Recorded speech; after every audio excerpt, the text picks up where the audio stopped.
शांति।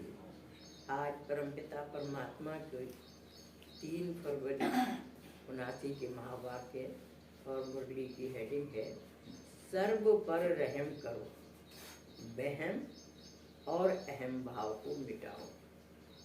सब पर दया करनी है, रहम करना है, लेकिन वहम और अहंकार अहम को खत्म करना है।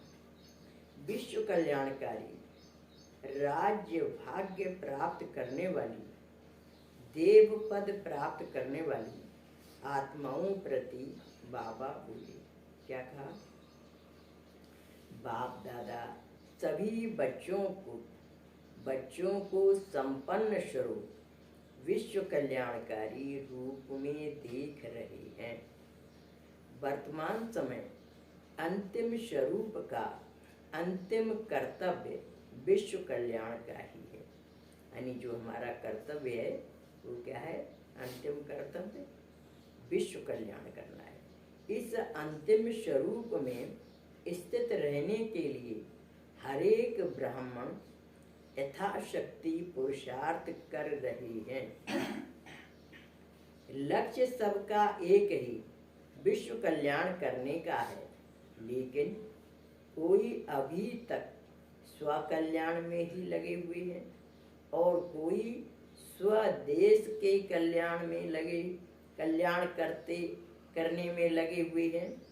बहुत थोड़ी बेहद के बाप समान बेहद अर्थात विश्व की सेवा में अर्थात विश्व कल्याणकारी स्वरूप में स्थित रहते हैं। विश्व कल्याणकारी श्रेष्ठ आत्मा की निशानी क्या होगी? आज बाबा कह रहे हैं कि विश्व कल्याणकारी जो आत्माएं होंगी उनको कैसे पहचानेंगे। पहली बात, विश्व कल्याणकारी जानते हैं कि समय कम है और कार्य महान है, इसलिए विश्व कल्याणकारी हर सेकंड व संकल्प विश्व कल्याण के प्रति ही लगाएंगे। यानी उनका समय और संकल्प, हर संकल्प और समय को वो विश्व कल्याण के कार्य में लगाएंगे। दूसरा, तन मन और प्राप्त धन सदा विश्व सेवा में अर्पण करेंगे। यानी जो भी उनके पास खजाने हैं, तन मन धन, वो विश्व सेवा में अर्पण करेंगे। तीसरी बात, उनके मस्तक और नैनों में सदा विश्व की सर्व आत्माएं स्मृति व दृष्टि में होंगी। इन अप्राप्त आत्माएं भी तृप्त आत्मा कैसे बनाएं, भिखारी आत्माओं को संपन्न बनाएं, वंचित हुई आत्माओं को संपर्क और संबंध में कैसे लाएं। दिन रात बाप द्वारा शक्तियों का वरदान लेते हुए सर्व को देने वाले दाता होंगे। यानी उनके संकल्प में यही होगा कि जो आत्माएं अप्राप्त हैं उनको प्राप्ति वाला कैसे बनाएं, भिखारी आत्माओं को संपन्न कैसे बनाएं। यही संकल्प उनके मन में दिन रात चलते रहेंगे। चौथी बात, अथक निरंतर सेवाधारी होंगे। प्रोग्राम प्रमाण सेवाधारी नहीं, लेकिन सदा एवर रेडी ऑलराउंडर होंगे। पांचवी बात, ऐसे विश्व कल्याणकारी अर्थात रहम दिल आत्माएं ही कैसी भी अवगुण वाली आत्मा हो, कड़े संस्कार वाली आत्मा हो, कम बुद्धि वाली आत्मा हो, पत्थर बुद्धि हो, सदा गिलानी करने वाली आत्मा हो, लेकिन सर्व आत्माओं के प्रति कल्याणकारी अर्थात लाफुल और लवफुल रहेंगी।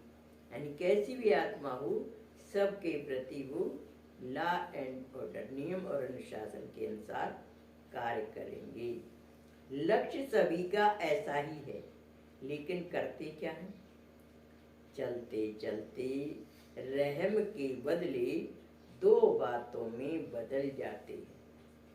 कोई रहम करने के बदले आत्माओं में वहम भाव पैदा कर देते, यह कभी बदल नहीं सकते, यह है ही ऐसे। सब तो राजा बनने वाले नहीं हैं। इस प्रकार के अनेक वहम भाव रहम को खत्म कर देते हैं। यानी यह तो है ही ऐसे, या ये बदलने वाले नहीं है, ये रहम भाव को वहम में बदल देते हैं। इस प्रकार वहम भाव रहम को खत्म कर देते। दूसरी बात, रहम भाव के बदले अहम भाव, मैं ही सब कुछ हूँ, यह कुछ नहीं है, यह कुछ नहीं कर सकती, मैं सब कुछ कर सकता हूँ। इस प्रकार के अहम भाव अर्थात मैंपन का अभिमान रहम दिल बनने नहीं देता। ये दोनों बातें बेहद के विश्व कल्याणकारी बना नहीं सकती। इसलिए स्व कल्याण व स्वदेश कल्याण तक रह जाते हैं। विश्व कल्याणकारी बनने का सहज साधन जानते भी हो, लेकिन समय पर भूल जाते हैं। कैसी भी अवगुणधारी आत्मा हो, कैसी भी पतित आत्मा या पुरुषार्थहीन आत्मा, दोनों में से कोई भी हो, यानी चाहे वो पतित आत्मा हो या पुरुषार्थहीन आत्मा हो, यानी पुरुषार्थ न करने वाली आत्मा हो, गुण कैसी भी पतित आत्मा व पुरुषार्थहीन आत्मा, दोनों में से कोई भी हो, अज्ञानी पतित आत्मा होगी और ब्राह्मण परिवार की पुरुषार्थहीन आत्मा होगी, दोनों आत्माओं के प्रति विश्व कल्याणकारी अर्थात बेहद की दाता आत्मा, विश्व परिवर्तन अधिकारी आत्मा सदा उन आत्माओं की बुराई व कमजोरियों को कल्याणकारी होने के नाते पहले क्षमा करेगी।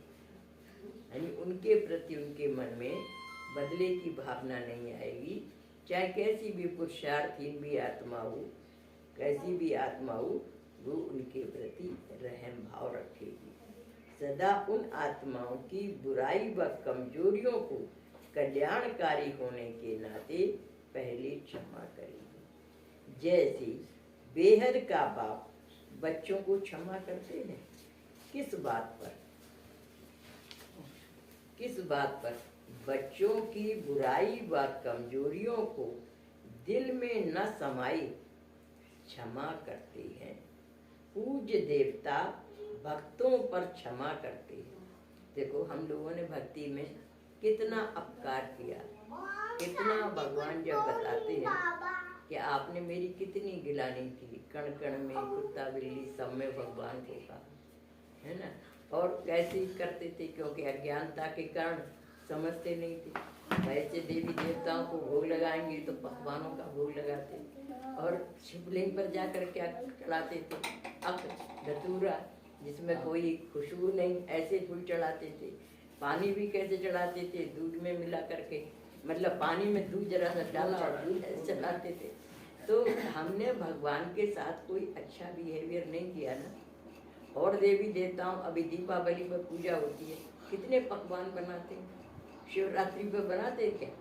तो भगवान के साथ तो हमारा एटीट्यूड अच्छा नहीं रहा, फिर भी भगवान ने हमारे अपराधों को कंसीडर किया क्या? ऐसे है ये बच्चे, मैं इन पर क्यों रहम करूं?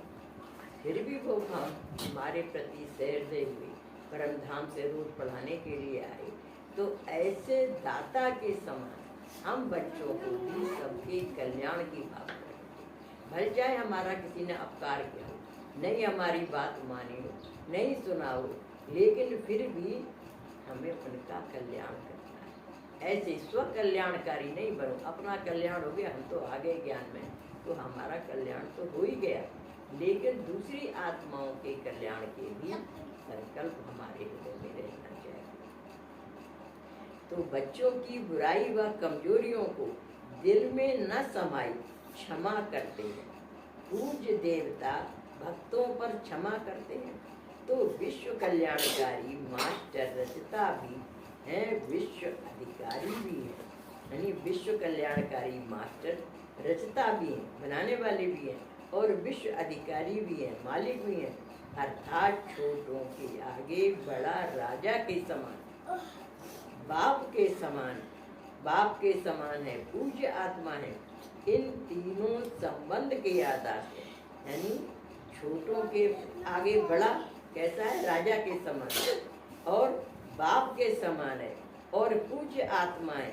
इन तीनों संबंध के आधार से बुराई व कमजोरी दिल पर न रख क्षमा करे। कहते न, जो बालक कुछ अजगर करें, गुरु चित मात मोद मन भरे। अगर बच्चे कोई अपकार कर देते हैं तो माँ बाप उनकी बात को याद थोड़ी रखते हैं। तो ऐसे ही यहाँ पर कह रहे हैं कि अपने आप को बाप समान समझें, अपने आप को हम पूज्य आत्मा इस रूप में समझें, या हम राजा हैं और वे हमारे साथी है या सहयोगी है या प्रजा में है, लेकिन उनका भी हमें कल्याण करना है। इस भावना से हमारे मन में उनके प्रति कल्याण की भावना होनी चाहिए। उसके बाद ऐसी आत्मा के कल्याण प्रति सदा हर आत्मा के वास्तविक स्वरूप और गुण को सामने रखते हुए महिमा करेंगे। यानी उसके बाद क्या, धर्म ने हमारा अपराध कर दिया हो, लेकिन उसके बाद भी अपने स्वरूप में रहेंगे और आत्मा के कल्याण प्रति सदा हर आत्मा के वास्तविक स्वरूप और गुण को सामने रखते हुए। यानी वास्तविक स्वरूप क्या है आत्मा का, वो भी आत्मा है, और उसके गुण क्या हैं, जैसे हमारे गुण हैं, शांत स्वरूप, शिव स्वरूप, प्रेम स्वरूप, आनंद स्वरूप, शक्ति स्वरूप, ज्ञान स्वरूप, वही गुण हर एक आत्मा के। इस गुण को कंसीडर करते हुए, सामने रखते हुए महिमा करेंगे, उसकी महिमा करेंगे, गिलानी नहीं करेंगे। अर्थात उस आत्मा को अपनी महानता की स्मृति दिलाएंगे। किसके बच्चे हो, किस कुल के हो, संगम युग की विशेषता व वरदान क्या है, यानी उसको कैसे इनकरेज करेंगे, डिस्करेज नहीं करेंगे, इंसल्ट नहीं करेंगे, बल्कि किसके बच्चे हो, किस कुल के हो। संगम युग की विशेषता का वरदान क्या है, बाप का कर्तव्य असंभव को भी संभव करने का है। तुम आत्मा आदि काल की राजवंशी हो, अब ब्रह्मावंशी हो, मास्टर सर्वशक्तिवान हो, इस प्रकार की महिमा करेंगे।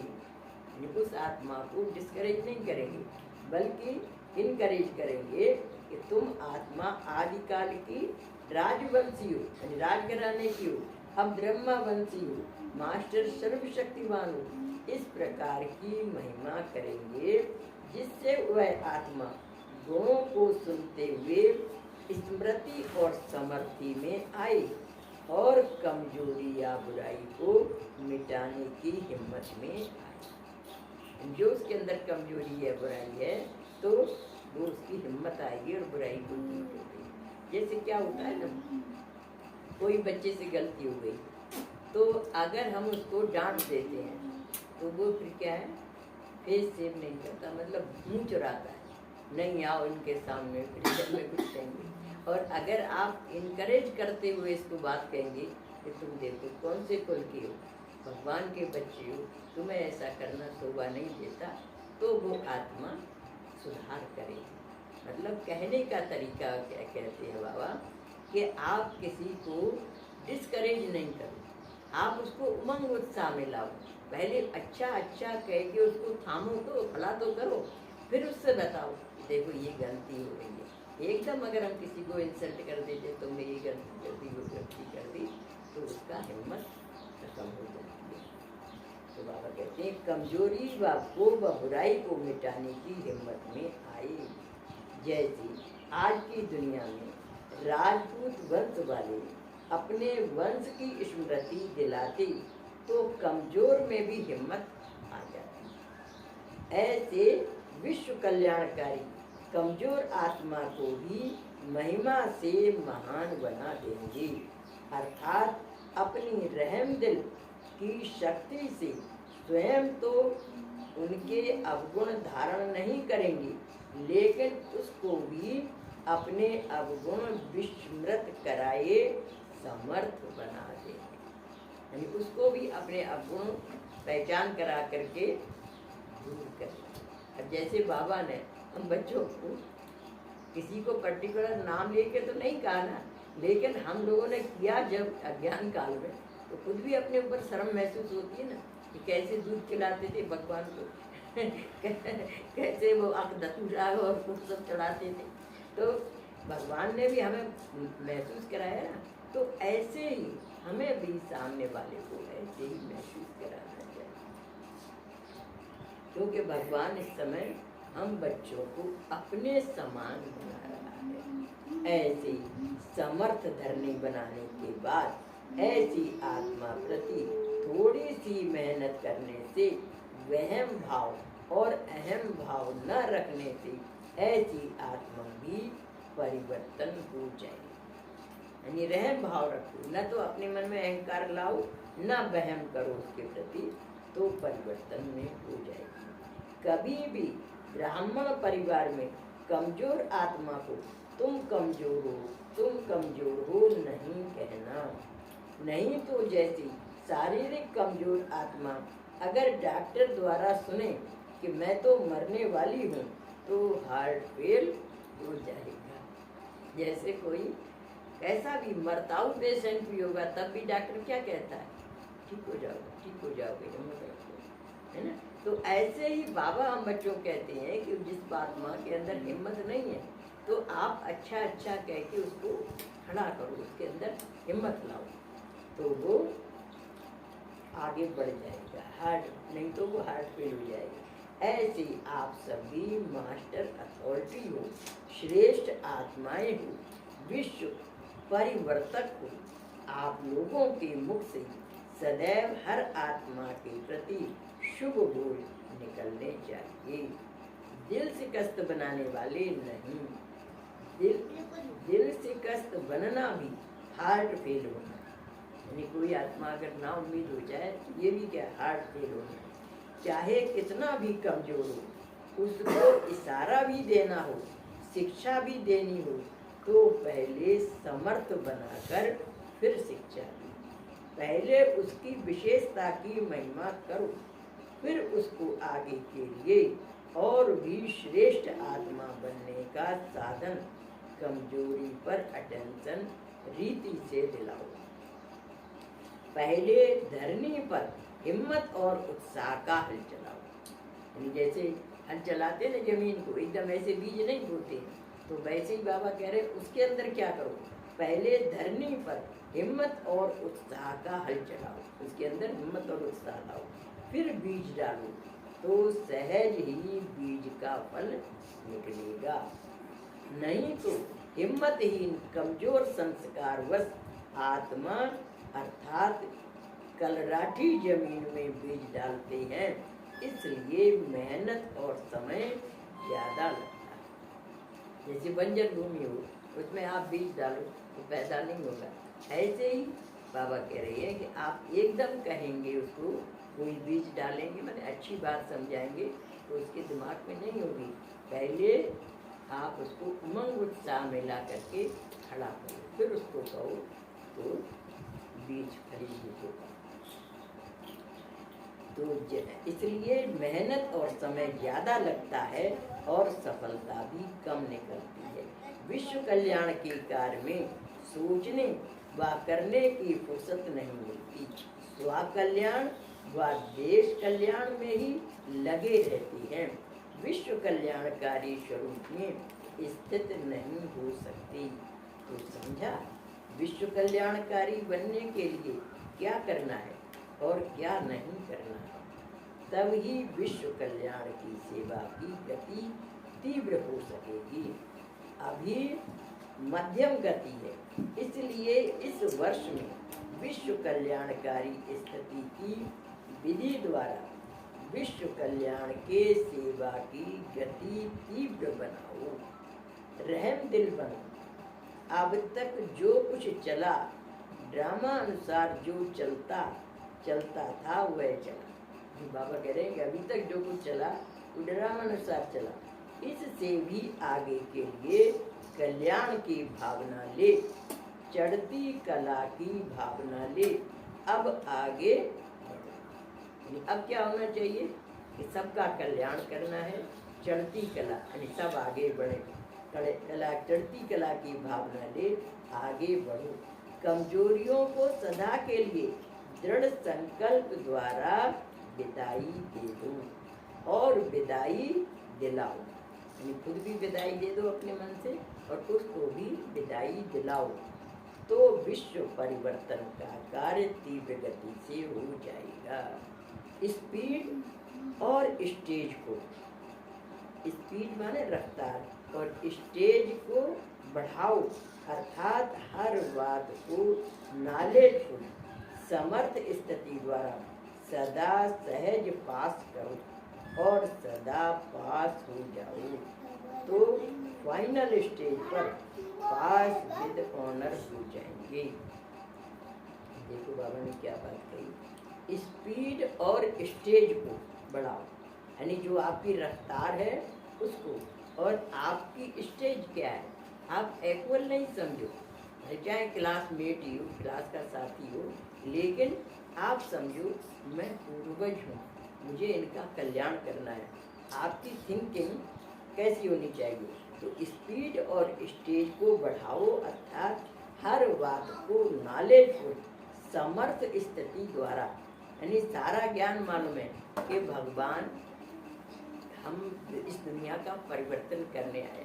हम कितने नाउम्मीद थे, बाबा ने हमें कभी कहा तुम ऐसे हो, नाउम्मीद हो, तुम तो आगे बढ़ते ही नहीं हो, कितनी वर्षों से मैं पढ़ा रहा हूँ, कभी डिस्करेज करने वाला कोई बात बाबा ने कही है बच्चों को, तो हम भी किसी को डिस्करेज करने वाली बात नहीं, इनकरेज करने वाली, नॉलेजफुल है, क्यों नॉलेजफुल यानी सारा ज्ञान हम बच्चों को पता है, तो ऐसे नॉलेजफुल समर्थ स्थिति द्वारा अपने आप को कैपेबल समझो, समर्थ स्थिति द्वारा सदा सहज पास करो, यानी उस स्थिति को जो उसकी कमजोरी की स्थिति है आपकी समझ में भी आ रही है, फिर भी सहज पास करो और सदा पास हो जाओ, यानी आप आगे बढ़ेंगे तो आप भी पास हो जाएंगे, सदा पास हो जाओ, तो फाइनल स्टेज पर पास विद ऑनर हो जाएंगे, यानी आपके नंबर भी बढ़ जाएंगे, तो पास विद ऑनर माने आप भी डिस्टिंक्शन मार्क्स भी पास हो जाएंगे।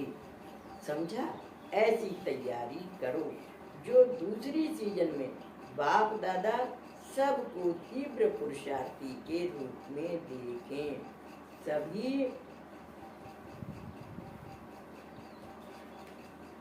सभी आत्माएं फर्स्ट डिवीजन वाली आत्माएं हों, ऐसी महान आत्माओं को का मिलन मेला मनाने आए। बाबा नेक्स्ट करने के लिए कह रहे हैं कि ऐसा पुरुषार्थ करो जिसमें सभी आत्माएं फर्स्ट डिवीजन वाली आत्माएं हों, ऐसी महान आत्माओं का मिलन मेला मनाने आए। हर ब्राह्मण बच्चा सदा ताज तिलक और तख्तधारी हो, ऐसी राज्य सभा में बाप आए। बाबा क्या करे, ऐसी राज्य सभा में आए जिसमें हर एक बच्चा कैसा हो, ताज तिलक और तख्तधारी, ऐसी राज्य सभा में बाप आए। जब यह यहाँ राज्य अधिकारी सभा बनेगी तब वहाँ राज्य दरबार लगेगी, यानी सारा प्लानिंग तो यहीं पर बन रहा है ना। धर्म स्थापन तो हो गया, अब बाबा का काम क्या है, राज्य स्थापन करना है। तो उसके लिए कह रहे हैं कि जब यहाँ राज्य अधिकारी सभा बनेगी तब वहाँ राज्य दरबार लगेगी। निमंत्रण दिया जाता है तो विशेष आत्माओं के लिए विशेष स्टेज तैयार करनी पड़ती है, तो बाप दादा को भी फिर आने का निमंत्रण देती हूँ, तो हर एक प्रैक्टिकल संपूर्ण स्टेज तैयार करेंगे तब तो बाप दादा आएंगे। इसलिए हर एक दो से श्रेष्ठ व सुंदर स्टेज तैयार करो। अच्छा, अब देखेंगे कौन सा जोन नंबर 1 आता है, विदेश आगे जाता है या देश आगे जाता है। अच्छा, ऐसे सदा विश्व कल्याणकारी सर्व प्रति रहम दिल, सदा शुभ चिंतन में रहने वाली और सदा शुभ चिंतक बनने वाली, हर आत्मा में हिम्मत और उल्लास दिलाने वाली, ऐसी सदा राज्य अधिकारी सर्व को सदा संपन्न बनाने वाली समर्थ आत्माओं को बाप दादा का याद प्यार और नमस्ते। ऐसा श्रेष्ठ बनाने वाले बाप दादा को हम रूहानी बच्चों का याद प्यार मॉर्निंग नमस्ते नमस्ते नमस्ते। हम सब रहे नमस्ते। फिर टीचर से मुलाकात कर रहे हैं बाबा। टीचर से बात की, सेवा का भाग्य प्राप्त आत्माएं को, कितनी वंचित आत्माओं को बाप का परिचय दे तृप्त आत्मा बनाने वाली। सेवा में विशेष रहम दिल का गुण याद रहता है क्या? रहम दिल बाप के बच्चे रहम दिल बनकर सेवा करते तो सफलता बहुत मिलती है। तो सभी बाप समान रहम दिल को अनजान आत्माओं के प्रति तरस पड़ता है क्या? सदा संपन्न मूर्त बन वरदानी और महादानी बनो, कमजोर आत्माओं को शक्ति दे आगे बढ़ाओ, संपन्न मूर्त बन सेवा करो। 43वीं शिव जयंती महोत्सव मनाने संबंधित अव्यक्त बाप दादा का संदेश। इस शिवरात्रि पर बाप को प्रत्यक्ष करने का कार्य करना है। अथॉरिटी से निर्भय हो वास्तविक परिचय देना है।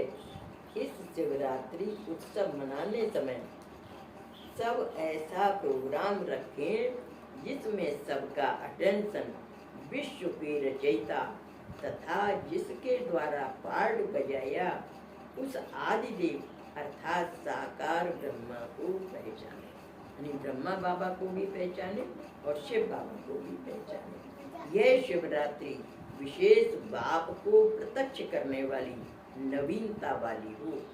बोलने समय यह विशेष अटेंशन रहे, भाषण करते समय विशेष अटेंशन रहे कि पॉइंट्स से में ज्यादा न जाए, भाषण का लेवल ठीक रहे। पॉइंट्स में ज्यादा जाने से जो लक्ष्य होता वो खत्म हो जाता, यानी ज्यादा पॉइंट्स हम समझाएं, इसकी बजाय जो भाषण है वो उनके लेवल, जैसे स्टूडेंट्स बैठे हैं उनके अनुसार, आइडेंस जैसे बैठे श्रोतागण जैसे हैं उसके अनुसार सुनाएं। तो भाषण का लेवल ठीक रहे। पॉइंट्स में ज्यादा जाने से जो लक्ष्य होता वो खत्म हो जाता। भाषण में शब्द कम हो लेकिन ऐसे शक्तिशाली हो जिसमें बाप का परिचय और स्नेह समाया हुआ, जो स्नेह रूपी चुंबक आत्माओं को परमात्मा तरफ खींचे। भाषण का स्थूल रूप तो अनेक लोग जानते हैं, लेकिन हरेक के भाषण में रूहानी नशा हो, या वो रूहानी नशा हो, शब्दों में परमात्मा स्नेह हो, मस्तक में बाप के प्रत्यक्षता की चमक हो, तब बाप का साक्षात्कार सभी को करा सकेंगे। ये महाशिवरात्रि प्रत्यक्षता की शिवरात्रि करके मनाओ। सबका अटेंशन जाए यह कौन है और किसके प्रति संबंध जोड़ने वाले हैं, सब अनुभव करें कि जो आवश्यकता है वो यहाँ से ही मिल सकती है। सब सुखों के खान की चाबी यहाँ से मिले। लोगों को विश्वास हो कि सब सुखों की खान की चाबी यहाँ से मिलेगी। अच्छा, सभी शिवरात्रि पर विश्व कल्याणकारी बन सेवा में उपस्थित होने वाले होबनहार सफलता के सितारों को याद करें। पार्टियों से बाबा मुलाकात कर रहे हैं।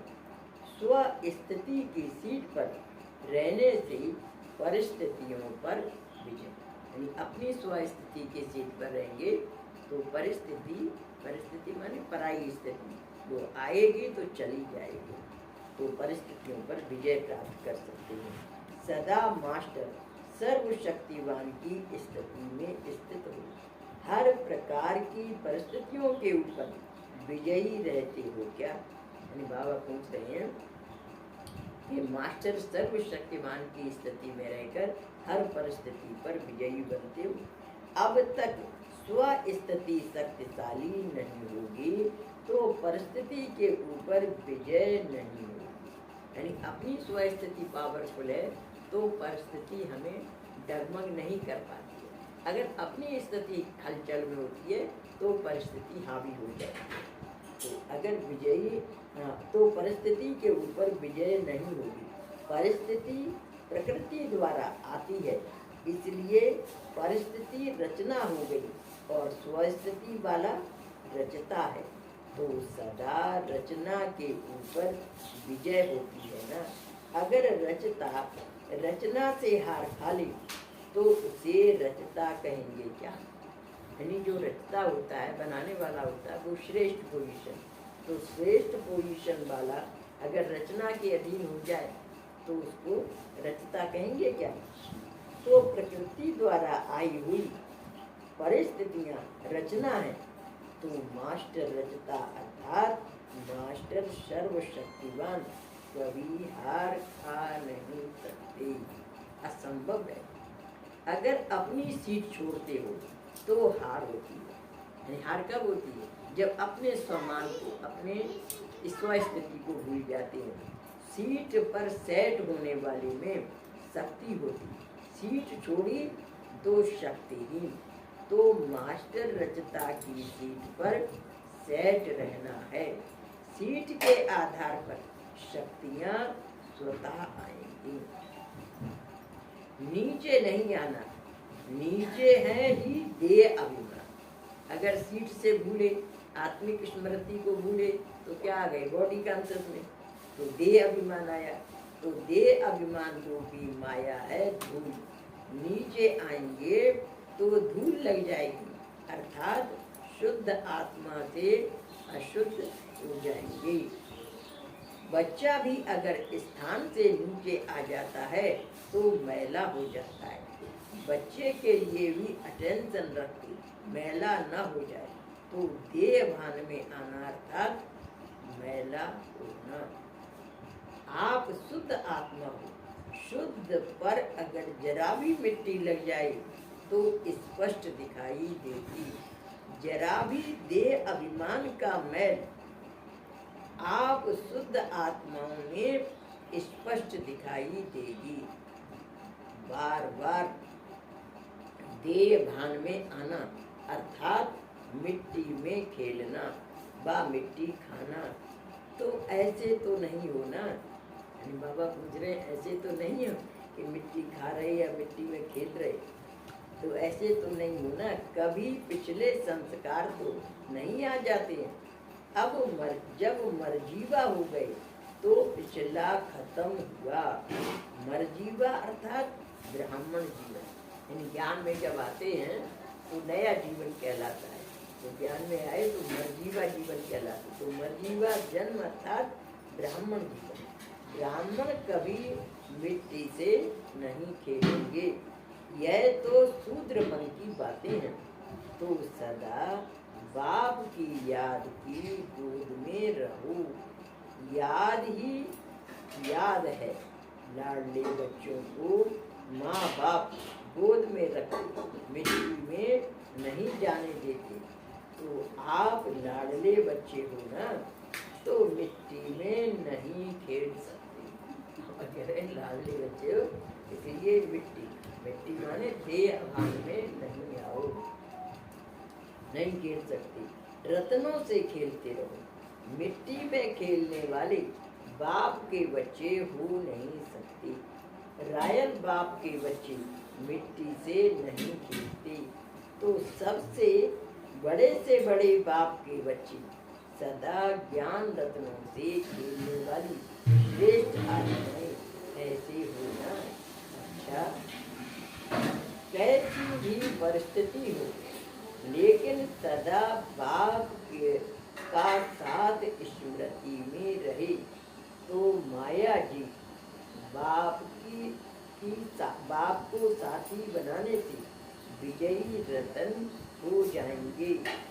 एक से डबल बन गए तो सदा महावीर रहेंगे, निर्भय रहेंगे।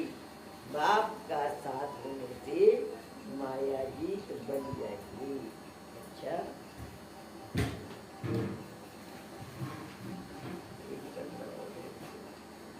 प्राण अव्यक्त बाप दादा का व्यक्तिगत मुलाकात बिहार बंगाल जौन वालों से बात कर रहे हैं, बाबा उड़ीसा वालों से कह रहे हैं, जितना बुद्धि को वृद्धि को पाता जाए उतना सेवा का इनाम मिलता है।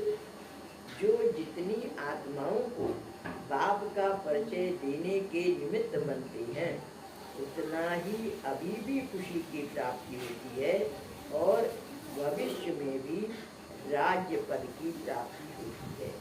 वर्तमान और भविष्य दोनों ही काल श्रेष्ठ बन जाते हैं।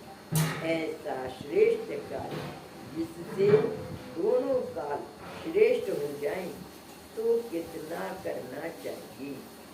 लौकिक में भी इसी कार्य में फायदा अधिक होता तो दिन रात लग जाती है।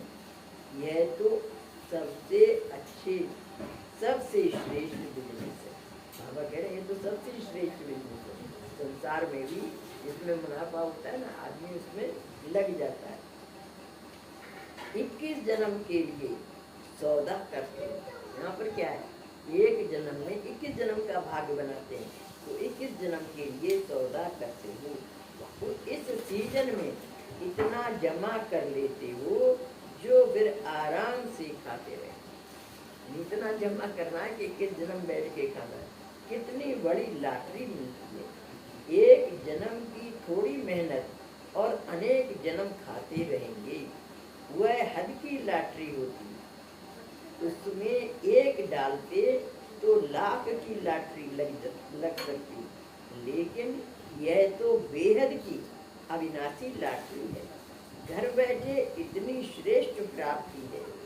घर बैठे भगवान मिल गया ना तो अपने भाग्य की सदा महिमा करते रहो।